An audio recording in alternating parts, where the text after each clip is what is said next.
I'm not a great talker, but we're just going to hear the word of God and enjoy the word of God from the book of Matthew, chapter number 22.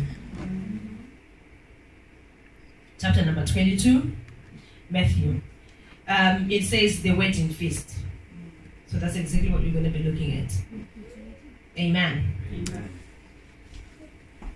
From verse number 1, I'm going to read a very long portion of scripture, so just bear with us, because I enjoyed this morning when we were reading the word of God. It's so powerful. It's the most amazing gift, the best gift that God has given us, which is His word. So we don't read so that we are winding up time, or because there's nothing else to do, or because we don't know the scriptures or whatever. But that's the best gift that God has given us. And for those of us that are attending Bible study these days, you find out that all the Gospels are emphasizing how Jesus taught the Word of God.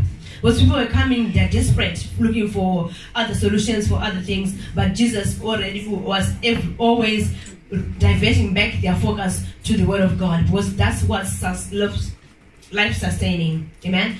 This is what gives us life. This is what sustains our lives. This is what keeps us even into the next life. Amen. So just bear with me. I'm just going to read from verse number 1. And Jesus answered and spoke to them again by parables and said.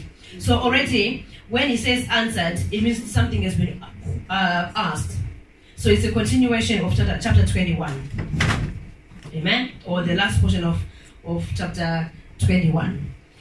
Jesus answered and spoke to them again by parables and said, the kingdom of heaven is like a certain king who arranged a marriage for his son, and sent out his servants to call those who were invited to the wedding, and they were not willing to come. Again he sent out other servants, saying, tell those who are invited, see, I have prepared my dinner, my oxen and fatted cattle are killed, and all things are ready. Come to the wedding. But they made light of it and went their ways, one to his own farm, another to his business. Verse number 6, and the rest seized his servants, treated him spitefully, and killed them. But when the king heard about it, he was furious, and he sent out his armies, destroyed those murderers, and burnt up their city. Then he said to his servants, the wedding is ready, but those who are invited are not worthy. Amen? Yes. Therefore, go into the highways, and as many as you find, invite to the wedding. So those servants went out into the highways, gathered together all whom they found, both bad and good. And the wedding hall was filled with guests. Number 11. But then the king came to see the guests. He saw a man there who did not have on a wedding garment. So he said to him, friend, how did you come in here without a wedding garment? And he was speechless. Then the king said to his servants, bind him hand and foot and take him away, and cast him into outer darkness, where there will be weeping and gnashing of teeth. For many are called, but few are chosen. Yeah. Hallelujah. Yeah. Amen. It's a very popular portion of scripture that most of us we already know. So we just read it as a reminder, and we're just going to look at it as a reminder as well, and we just look at it and see what God has for us from that portion of scripture. Amen. Amen. So, like we've read, it's about a wedding feast. It's about a king who is prepared a wedding for his son. Amen. And then he calls some invited guests, but then no one cared, no one bothered. And if you look at it, if you think about what we have even like now, he said this was a king. And back in the days, the king was, Jesus continued anyway, throughout the Gospels to speak in parables, because whenever he spoke without parables, a lot of people didn't understand what he was saying, but this is kingdom language, this is kingdom stuff. So he always tried every time, even whether he's speaking to the general public, or he's speaking to his disciples, or he's speaking to the scribes, the Pharisees, teachers of the law, and people that were around him, because even those that were already teaching the law before he came in physical still did not understand the things of God. They were teaching them, but they did not understand them. They were just at work, like what we said in the Bible study, said that some of these scribes, they were just at work. They just go to work and teach, because that's what they do. That's what they getting paid to do what that's prescribed to them to be practicing and to be doing. But now Jesus is now coming to try and teach and bring to them the real awareness of the kingdom of God. Amen? The real things of God. And he had to go down to the level of where they are, where he's bringing illustrations of the things that they see every day to try and bring that enlightenment to them so that they can see and understand what God wants to communicate to them. Amen. Amen. So he shares this story, he shares this, it is a parable. So in other words, he wants them to picture like their own day-to-day wages that they have in their community that they have, so that they can understand the depth of what God is communicating to them. Amen. So let's look at a wedding, just like how Jesus wanted them to see based on their day-to-day experiences. Amen. So weddings, and this was not a regular wedding of a family member or a regular wedding of because if it's a family member be saying, okay, I'm obliged to go because this is it's my family member, it's my sister getting married, it's my brother, it's my cousin. So as a family, we just have to gather for a wedding because they were family events. Even up to now, weddings, they are family events. We get family gatherings. There's very rare occasions where you have the two that just go to the court, but you need a witness anyway. That will just go to the court. But most normal weddings, they are like a family event and stuff. So the unique thing with this wedding is that it wasn't someone from their families. It was a king of that place. We have our own queen that we had two sons that have just got married. You know, and then if invitations are coming through your door, Prince Harry is getting married, I'm inviting you to come. Prince Harry, then everyone, because everyone, even all these celebrities, people were looking even before the wedding, trying to guess who's going to be there, who's not going to be there, is this one going to be there, who's coming from here, who's coming from where, who's been invited. Amen? So others are invited to the ceremony, others are invited to the reception, others are invited to the whole thing, depending with how close you are or how valued they think you are. Amen. So this is a king who has just gone to the general public and picked some people. You know, said, you people, come, there's a wedding of my son. So because it's a royal wedding, it was a royal wedding, because it's a king's son who's getting married. So for anyone to reject the invitation, it's unlogical, isn't it? You can't understand how and why anyone, you know, if they turn up to my door, if you turn up to my work, say, we want, 5 of your staff to come in and represent the organization, attend the wedding. And then I would, be fidgeting and hoping that maybe I get picked to go and attend the wedding. If I get the invitation, I'll put everything down. If I was meant to go to work, I would do everything I can to make sure I get an off day. If I was meant to do a school run, I'll do everything I can that I can tell the school that I'm not able to come because I'm attending a wedding, so I can't bring my children to school. Or anything, I will put down everything to attend a royal wedding. Amen. So these people that so this king is invited people, and then the response is so cold. No one cares. No one is bothered, and they didn't value this invitation, which is not. There's no excuse. There's no valid reason, for anyone to respond in that way. And so if you're looking at this, so Jesus now is bringing this analogy to say that there's a lot of people, like even up to now, the reception of that the gospel is getting in our nation, around us. There is no reason a lot of people are refusing to accept God. Yes. There's a lot of people that God has given an open invitation that come, come to the Lord. Yes. Everyone just come. He is the King. We say, you guys, you're not even physically looking at it, you don't even deserve to go to that wedding. Yeah. You don't even deserve to go and sit on the table with him. Yes. You don't even deserve, you're not called. There's nothing that qualifies you to just come to this wedding or to come and join my family in celebrating my son's wedding. So just come. And then they just don't want to do it. Yeah. They are just receiving the gospel, very likely that is if they are receiving it at all, or they're not even receiving it at all. So there's if you ask people that are out there, a lot of them that I have heard about the Lord, that I have heard about Jesus, that I have heard about the love of God, and ask them, why do you not want to worship God? Yeah. Why do you not want to come to the kingdom of God? A lot of them, they don't have a reason. Or they will just tell you, I'm busy. Like these people. Here it says, verse number 5. But they made light of it and went their ways. one to his own farm. What an excuse Yeah. of not attending a wedding. I'm just going to my farm. A wedding, I've got a farm to attend to. And then someone else, they said they went on with their business. Another to his business.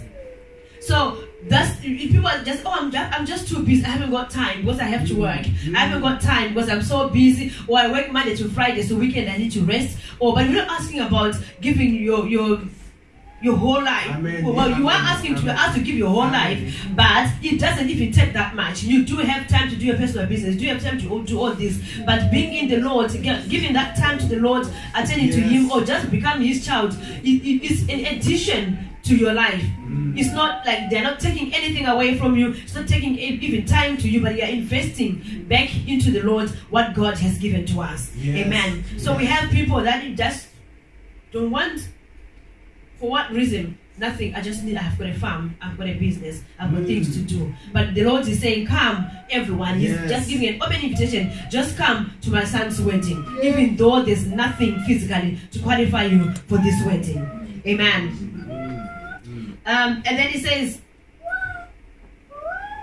so some they even went even a step further, where they say that verse number 6, and the rest seized his servants, treated them spitefully, and killed them. So some just refused, went back to their business. Some they even went further to seize the servants, killed them, treated them with lack of respect.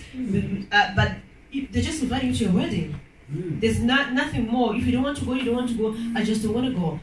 Let those that want to go. Amen. And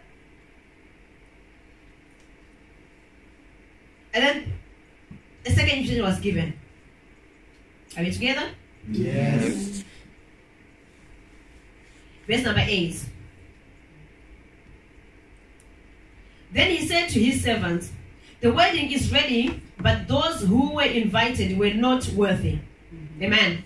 So now you find that again, the second thing that was if they were not worthy to start with, and then they were invited even though they were not worthy, but then they've refused.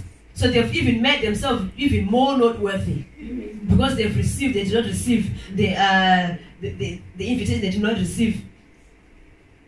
They didn't receive the invitation. They refused to come to the wedding. And then he says that now the wedding is ready, but those who are invited were not worthy. So in that time, history shows that what they did was that when they are planning for a wedding, they send invitations without a date. They'll just tell you that my son is planning to get married, so you'll be coming for a wedding. Would you come? Would you come? So they just send invitations without a fixed date. And like today, what we do is we give you 25 September, 15 December, you'll be coming. So you plan with a date. But what they did at the time was that they would just send an invitation. So all you know, at some point very soon, I'll be going for a wedding, but we don't know the date. So you start getting ready. You start preparing, deciding what you want to wear, making other plans that, when I know the date, you guys will look after this one, you look after this, you look after that, because I'll be going for a wedding. Or you start making arrangements, travel arrangements, whatever arrangement that you need to do. Because a wedding, it was a 1 week celebration period. It was a time where they celebrate for the whole week. I don't know what they did in that whole week, but it was a whole week celebration.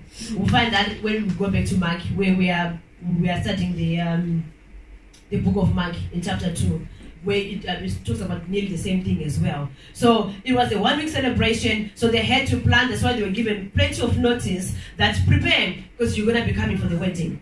So in the meantime, so once invitations have gone, the owner of the family, because nobody was the fathers that organized the wedding for their sons and stuff. So now the family, they go back, they start preparing for the wedding. Whether they I don't know what things they're putting in preparation, whether they're preparing the bride, preparing the groom, preparing the place, the food, everything. Once everything is now ready, then they go back to the people to tell them that the wedding is now ready. You can come.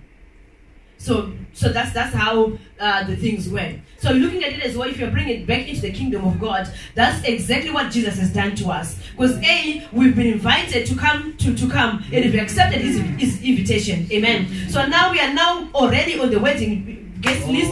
Now we are already with the kingdom of God. Now we are already have joined them. His family have already joined, ready for the day of the wedding. Amen. For the day of the wedding, when Jesus is the groom and we are his bride. Amen. So we are getting ready as we are waiting for his coming. We are getting ready as we are waiting for that wedding day, for the day of the wedding feast. Amen. So God has got some expectations when he passes out that invitation that, come to my son's wedding. Get ready. So you can't just sit and wait. And when he says, come, so what am I going to do? How am I going to go? What am I going to wear? What am I going? You had all the time to get ready. Amen. All a long time. And in a normal scenario, you would not just, you would plan. You start shopping around. Where can I get a good dress? What do I want to wear? What's the color theme? You start preparing. A lot of things. You start putting a lot of things in place. And God is expecting exactly the same thing, because we've already accepted his invitation. Amen. So this second invitation that came to everyone now in the streets, that was for you and I. Amen. Were not even worthy to be called his sons, not even worthy to sit on his table with him, not even worthy to partake of any of the feasts that he has prepared, physically and naturally speaking. But then he has opened up his arms to say, come, every one of you, come and join my family. Every one of you, come and be in my kingdom. Every one of you. So we have accepted his invitation. We are now called the children of God. In the book of John, it says that to all those that received him, amen, he gave them the power to be called the sons of God. So it's not just an invitation that has just been given with nothing, and then he expects you to make your own provisions or whatever. But then he has invited us, but he has made the provisions, amen, for us, and he has given us the power to be called the sons of God. Amen. So we are now the sons of God. We are now qualified to partake of the feast of the wedding. We are now qualified to sit on the table of the wedding in the royal family. Amen. Because of what he has done, because of the calling that he has given to us, and because we have gladly received the invitation. Amen. And then number 2, also we see that here he says that in this verse number 4, when he sent out the servants the second time, he says that to those that are invited, see, I have prepared my dinner, my oxen, fatted cattle, and killed. It's amazing how the king had to kind of convince the people, or try and it feels like he's begging them. It feels like he's like laying out the benefits of them. You can, because if I invited to the royal family wedding, I don't want to know the menu. I don't even it's not going to be my problem, because I know whatever is going to be there is going to be good. Whatever is going to be there is going to be good. I don't even need to find out.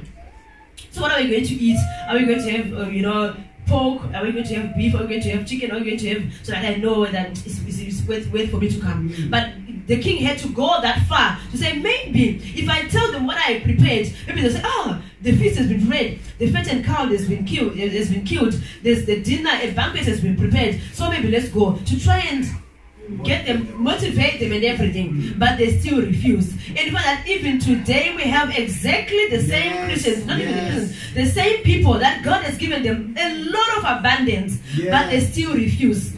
God has given them a lot, given a lot of them to say, maybe if this is given to them, they will see God, but they did not see. Maybe if, when you wake up in the morning, you think, I've got good health, I can see, I can talk, they still don't see God. I've got food on my table and everything, they still don't see God. I was unwell, I was healed, they still don't see God. God has said that, He has come to us, even as we know that at the end of this life, there is eternal life. We've been told that. But still, that's not good enough to bring some people to God. Because the thing is, that should scare them to say that, you know what? If I come, if I accept this invitation to this wedding, I'm going to have eternal life. I'm going to have life in the Lord. I'm not going to be walking in darkness anymore, but I'll now be walking in the light. But still surprising to some people, it's just not good enough. It's that they're just taking it so lightly. Like what it says here in verse number 6. It's surprising that the king had to go that far. Amen.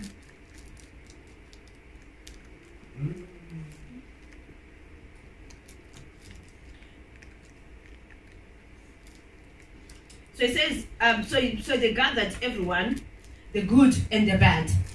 That's another point as well to see where we see the grace of God. Yeah. God does not go out there and say, "Oh, you are so good. You qualified to come. You're invited. You are so good. Come. You are because you know you look after the poor. You do this. So come. Then someone else, you can't come. Then someone else, you don't qualify.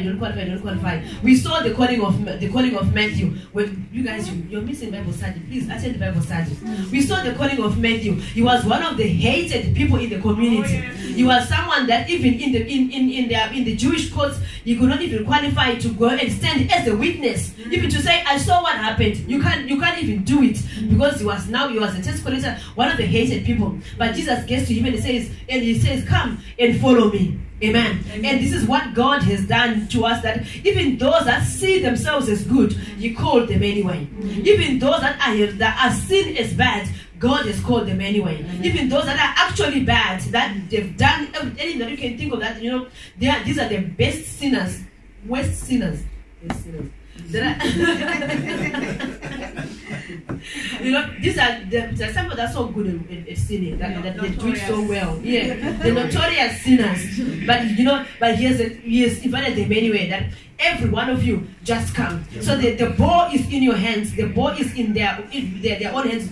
Should I accept? Should I not? If they judge themselves, how can I go? I'm not worthy or whatever. But God has seen them worthy to say that just come and partake of this banquet in my son's wedding. So it's one good thing to note about the grace of God. We see the grace of God in action. Amen. The grace of God, where He just qualifies the unqualified. Amen. Where He just cleans up the ones that are dirty to make them worthy to attend this wedding. Amen. Even the poor, the rich, everyone, it was just open. And they've gone to the streets.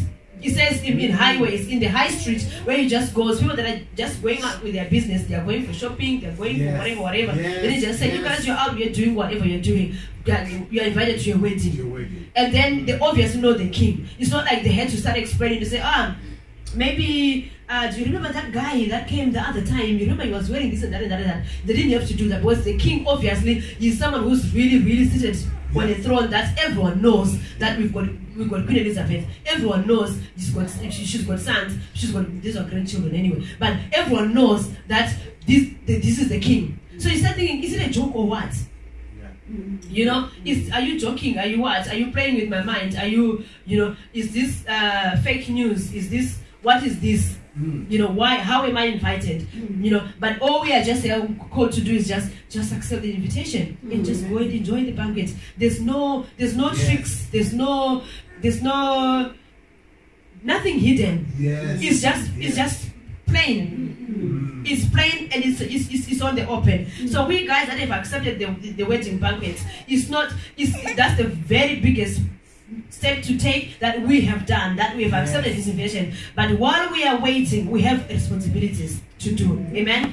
We have a role to play, we have duty to play also while we are waiting for His coming. Amen. We'll soon find out that so the servants, verse number 10, went out into the highways and gathered together all whom they found. So anyone that they found, both good and bad. And the wedding was filled with guests. Amen. Yes. That's God's passion. That's That's what God wants. That His wedding banquet is filled with, the whole place. He didn't want to have an empty room where His son is just having a wedding just with his close family and whatever. But God's passion is that many people can come and attend this wedding banquet. Amen. His passion is that everyone, every age group, every language, every color, every nation, wherever you are, wherever you're coming from, whatever your background is, whatever you have done, whatever you have not done, whatever you've been saying was been said to you, because people have been words that have been said to us, that you don't qualify, you're not good enough, all this that have been said to us. But God is not worried about that. He's not. He said as many, and then the hall was filled, and the wedding hall was filled with guests. That's God's joy.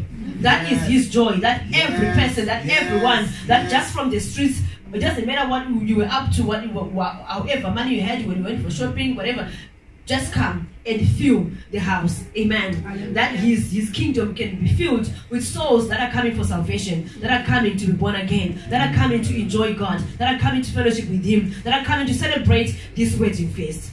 Hallelujah. Amen. Amen. Amen. And then it doesn't mean that the value of the wedding has been reduced because everyone is there. But then because what God wanted is that to honor his son. Amen. To honor his son, to honor. And so just because it's now an open invitation doesn't mean that it's not an important wedding or it's not as big or whatever. But that's what makes it even more special. Amen. That if the invitation has been given to the whole world, to the whole to the whole, to everyone, to every language, everyone is been given, it makes it even more special. Yes. Amen. If it was just a few that are coming and stuff, then it's just like any other wedding. But this is a different one. This is unique, it's special because it's open. It is given to everyone. Amen. So it's there, right there. All you just have to do is just say, okay, that's fine. I'm coming. Yes. Amen. I'm and coming. how are you going to be coming is not a problem. Yes. It's not your problem. Yes. It's nothing to do with anyone. All you just need to do is just the willingness to say, I'm coming for this Yes. wedding. And then everything has been prepared for you. And we are not meant to make our own provisions. Amen. He says, I have prepared a banquet. So he has prepared it himself. Yes. Amen. Yes. He has prepared everything that we need for this banquet. So all you need to do is just to be available. Yes. Amen. Say, Lord, I'm available. When do you want me? How do you want me? What do you want me to do? Just make yourself available. That's all God wants. Amen. That's all God wants. He has just given out to us, and all we have to do is just to love him back. Hallelujah. Hallelujah. Yes. Just to love him Yes. back. Say, Yes. King, I'm so honored, I'm you know, honored. Yes. to get this invitation. And Yes. all I just want to Yes. do is just Yes. worship you, just Yes. enjoy God, Yes. just to love him back, Yes. just Yes. acknowledge his Yes. love, Yes. receive his love, and enjoy God, enjoy Yes. his love. Yes. There's no gimmicks in No. the kingdom of God. There's no drama, there's nothing. Nothing. He's just pure, he just loves his people, and we just have to love him back. Oh. Just as simple as that. As simple as that. And everything has been made available for us. Everything has been made. The invitation has been. We didn't have to ask to say, can I please come? Can I please squeeze in? Can I please? No, he is the one who has made the invitation. Yes. And he is the one who has made the provisions. I prepared a banquet. Yes. Just come. Yes. Hallelujah. Yes. Just come. Hallelujah. Glory to Jesus. Amen. Oh, glory. And then he says, but when the king came in to see the guests, so like I said, that it doesn't reduce the value of the wedding just because everyone is coming from everywhere. Amen. We are not told of the time span between the third invitation where he has gone into the streets, into the highways to invite everyone to the day of the actual wedding. But we would like to believe that God, the king that was talked about here by Jesus, he gave them time, to get ready for the wedding. Or he says, come. Or either he gave them time to get ready, or once they got there, he gave them a room saying, the banquet is ready. Get ready. Get yourself ready. Get dressed. Prepare yourself. Those of us that like to put things on our faces and everything, do what you want, do your face, whatever. Because it's a wedding. You can't just come. You can't just, it is a wedding. It's a normal wedding. So prepare yourself. Get yourself ready. Cover some spots that needs to be covered. Comb, take off things, brush your teeth. Get yourself ready. And then attend the wedding. Hallelujah. And God has given this post very open to us. We are invited, yes. We've received it, yes. But while we are waiting for the actual day where he says that now this is the wedding day, we have a role to play. We have to get ourselves ready for the wedding day. Amen. Amen. We have to get ourselves ready. And here it says, because when the king came in to see the guests, so because he will come to inspect. Yes. God says, everyone come the way you are. Yes. But he doesn't expect everyone to stay the way they are. Amen. Amen. Do we understand? Yes. We are called the way we are. Yes. Good and bad. Yes. We are called the way we are. Whatever we have, whatever I've done, whatever I've not done, whatever people have said, whatever you guys have seen me, whatever I've seen myself, just come. But he's got some expectations if you are to sit on his table with him. Amen. He's got some expectations that you don't just turn up and then there's etiquette on that table. There's some behavior and manner that you're supposed to do if you want to stay now on that table. Amen. So open invitation, yes. Accept it, yes. But live according to his expectations. Amen. Live, because he's not just God that will take every nonsense. He doesn't just tolerate things, and he's very patient with people. He's very tolerant. He's very forgiving. He's very loving and everything. But he doesn't expect us to just take it for granted.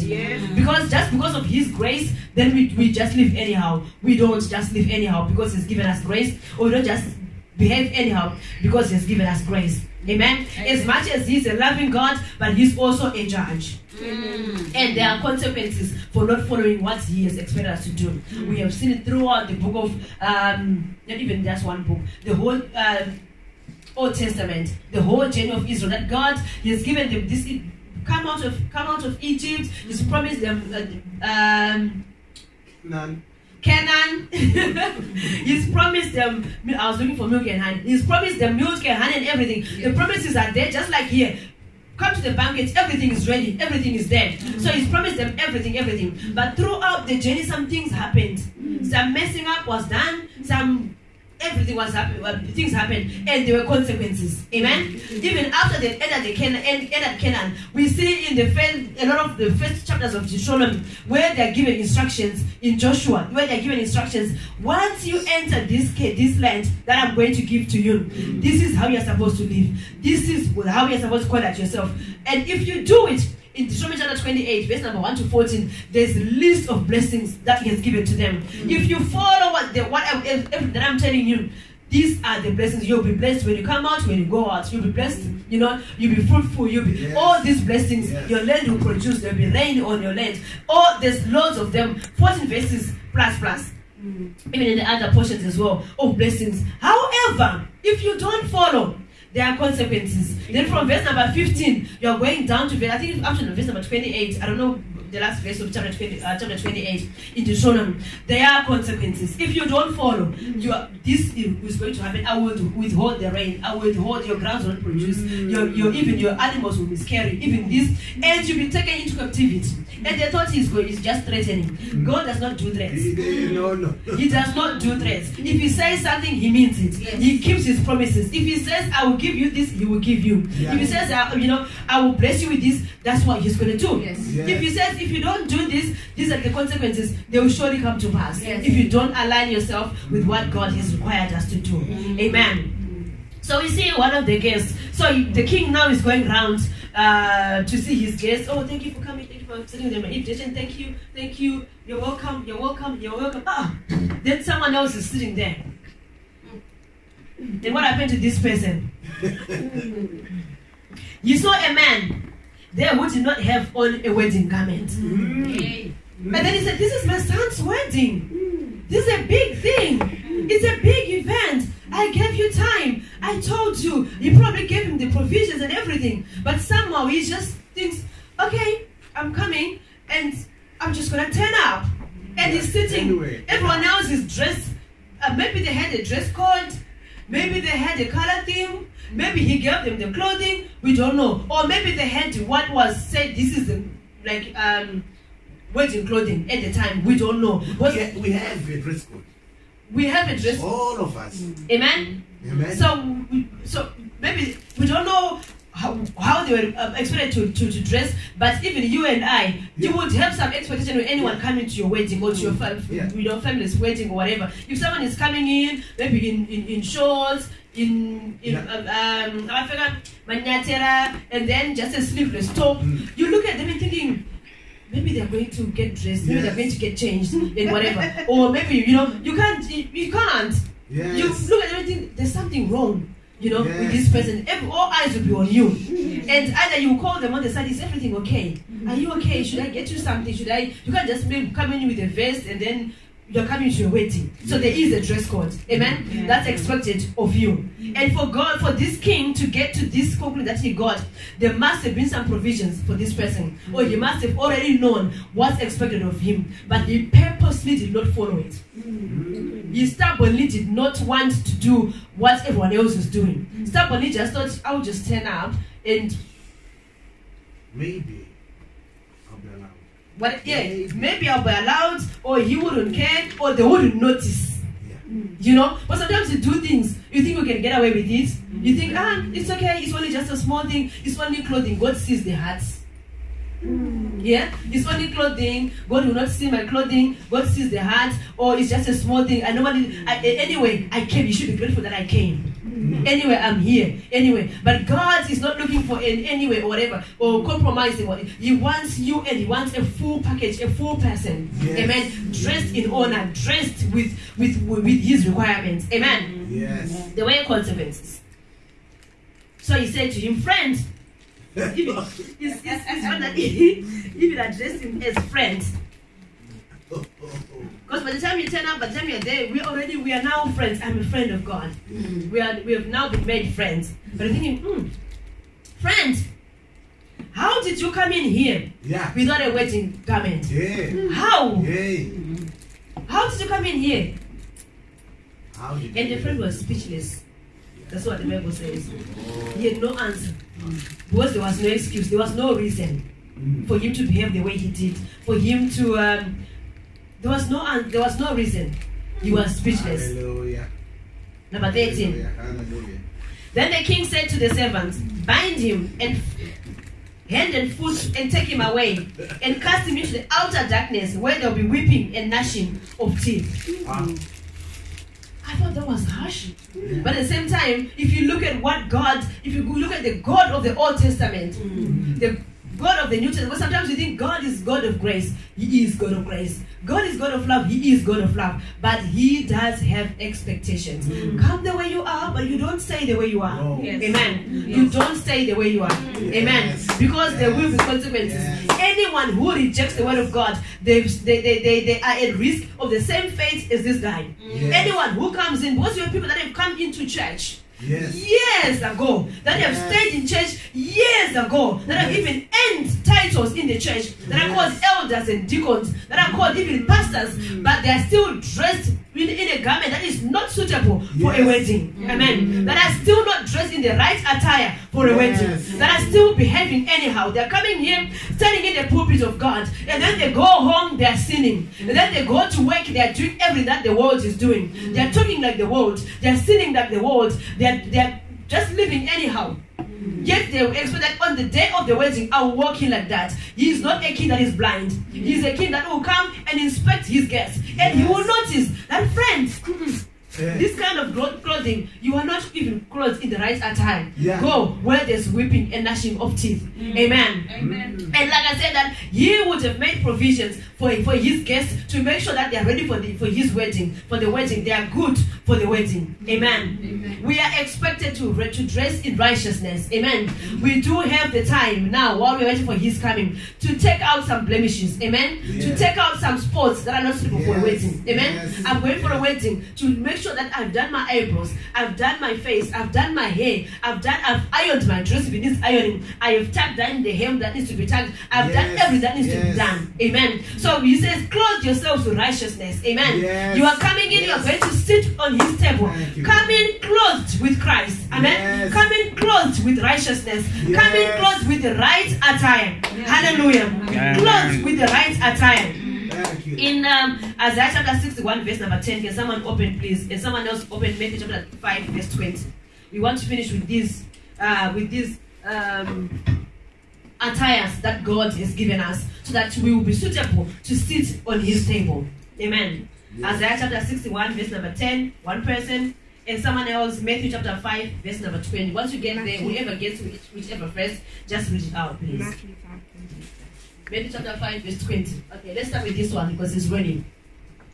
But I warn you, unless your righteousness is better than the righteousness of the teachers of religious law and the Pharisees, you will never enter the kingdom of heaven. Amen. Unless your righteousness, because the righteousness of the Pharisees was the righteousness of this guy that would say, anyway, as long as I've gone for the wedding, anyway, as long as I've accepted the invitation. But the Pharisees, they knew the law, they knew the word, they knew They just knew, like as in had knowledge, but they were not clothed in the righteousness of the kingdom of God. He says you won't enter the kingdom of heaven. Amen? You will not. There's no two ways. There's no gray area or anything. It's just clear, black and white. Either you are entering because you are clothed the right righteousness of the kingdom of God, or if you are having the righteousness of the Pharisees, then you will not enter. Amen. Is someone in Ephesians, Isaiah 61:10, please? I will greatly rejoice in the Lord. My soul shall be joyful in my God, for he has clothed me with garments of salvation. Yes. Amen. Yes. Yes. Is that the end of verse number? He has covered me with the robe of righteousness. Hallelujah. Yes. Amen. He has clothed me with righteousness. Amen. He has covered me with the garment of what? Salvation.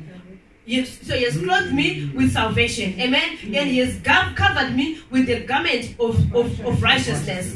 Clothe yourself with the garment of righteousness. Cover yourself with the garment of righteousness. Because in that scripture, in Isaiah chapter number 1, he is the one that provides it for us. Amen. Yes. He is the one that gives us his salvation. His salvation. He is the one that gives us his righteousness. So the righteousness that we are the righteousness of the Lord. Amen. We are his righteousness in Christ Jesus. Therefore, we should be clothed in clothing of honor, in clothing of righteousness, in clothing of holiness, in clothing of salvation. Amen. The garment of salvation. Then we are suitable to sit on the table. Otherwise, you'll be sent to where there's weeping and gnashing of teeth. And there's no excuse. You'll be speechless. Yes.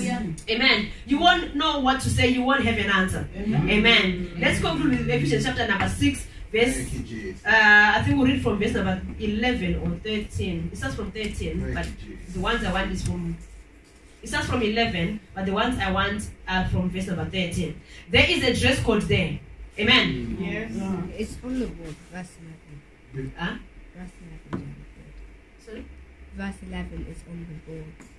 Thank you. Verse 11 is on the board. Can I just finish off this verse that you're reading? Okay. In Isaiah 61. As a bridegroom decks himself with ornaments. Amen. And as a bride adorns herself with jewels. Amen.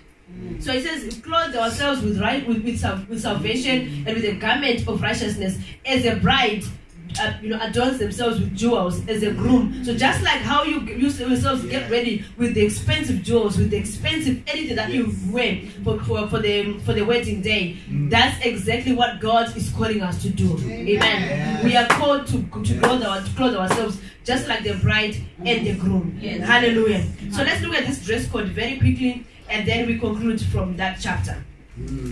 Chapter number 6 of Ephesians. You said verse number 11 is there, yeah? Can I please have this slide off, please? Verse number 11. Put on all of God's armor so that you will be able, will be able to stand firm against all strategies of the devil. Let's keep going. We're reading a few verses from that. For we are not fighting against flesh and blood enemies, but against evil rulers and authorities of the unseen world, against mighty powers in this dark world, and against evil spirits in the heavenly places. Therefore, listen to this one, yeah? Therefore, put on every piece of God's armor. Amen. So if you are not clothed with what we're gonna be listing now, you are undressed. You make yourself vulnerable. You put yourself at high risk of being attacked and of falling. Amen. Because you can fall. But if you are clothed with all these that God, that's the dress code that we are required to have. Then you can sit on the table of God. Then you can dine with Him on His Son's wedding, on the banquet, and enjoy without worrying and risking that when the King comes to look at his guests, I'm gonna be found without righteousness. I'm gonna be found without the right head attire. I'm gonna be found without the right shoes. Amen. He tells us everything from the head to the shoes. Verse number 13. Therefore, put on every piece of God's armor, so that you'll be able to resist the enemy in the time of evil, because the time of evil will come. Amen. Then after the battle, you will still be standing firm. Yes. Amen. Stand your ground, putting on the belt of truth. Amen. What is truth? Truth is the word of God. Amen. Put on the belt of truth. So in other words, clothe yourself with the word of God. Because this is where that makes you stable. Amen. The word of God is the one that makes you stable, that makes you stand firm. Because if this is not clothed, if this is not firm, you are paralyzed. You can't. You know, if this is not firm, if there's any problem in the waist area, you're not able to stand. You're not able to do anything by yourself. The truth and the body armor of God's righteousness. Amen? Amen. So it's God's righteousness, not the one for the Pharisees or the one that we think, oh, this is a nice person, but the righteousness of God. Verse number 15. For shoes, put on the peace that comes from the good news. The peace, you know. So for your shoes, put on the peace that comes from what? Good news. From the good news. Amen? From the word of God. So that you'll be fully prepared. In addition to all of these, hold up the shield of faith. Amen? So you need what? A shield. Of faith. To protect yourself, to cover yourself. Amen? Yes. Because without that, the spears and the arrows and anything can just come and go straight on you. But you've got the shield of faith. But it is faith that defends us from the attacks of the world, from the struggles and fights and everything. You've got your shield. Amen? A shield of what? Of faith. Amen? To stop the fiery arrows of the devil. The next verse, please. Put on salvation as your helmet. Yes. So this is your head attire. Salvation as your helmet. Because salvation, even though it's right on the spirit, on your soul, but then even in your head as well. Your thinking system. Your thinking system, your choice, your decisions, everything, it starts in the head. Put on the salvation as your helmet. Amen? And take the sword of the Spirit. Amen? So you've got a sword of the Spirit. That's the one. So you defend yourself with a shield. You fight with the sword of the Spirit. And what's the sword of the Spirit? The word of God. Amen? So that's the thing that we need. The word of God. The shield, the sword of the Spirit, which is the word of God. Amen? Pray in the Spirit at all times. At all times. And on every occasion. We don't just pray at church, or pray on a wedding, or pray on a funeral, or pray on a baby dedication. It says on every occasion. Amen? Stay alert and be persistent in your prayers. So don't sleep, don't doze off, don't snooze.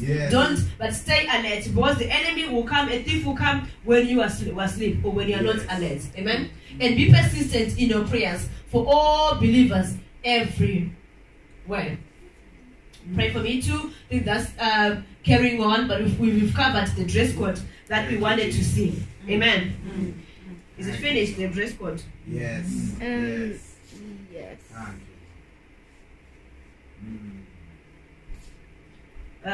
What verse was that? The one, verse number 19. Pray for me. Might as well just finish. And for me, pray for me to ask God to give me the right words so that I can boldly explain God's mysterious plans, that the good news is for Jews and Gentiles alike. The last verse, I think.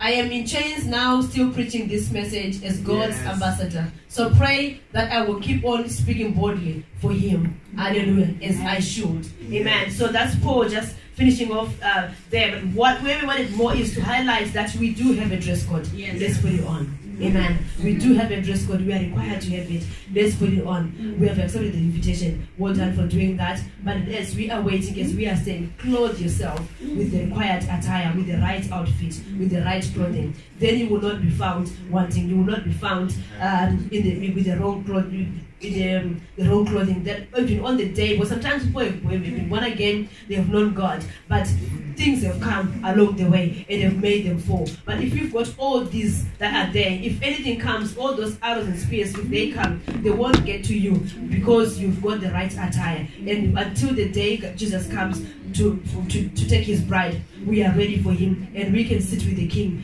and enjoy the banquet. Hallelujah. May God bless you. Amen.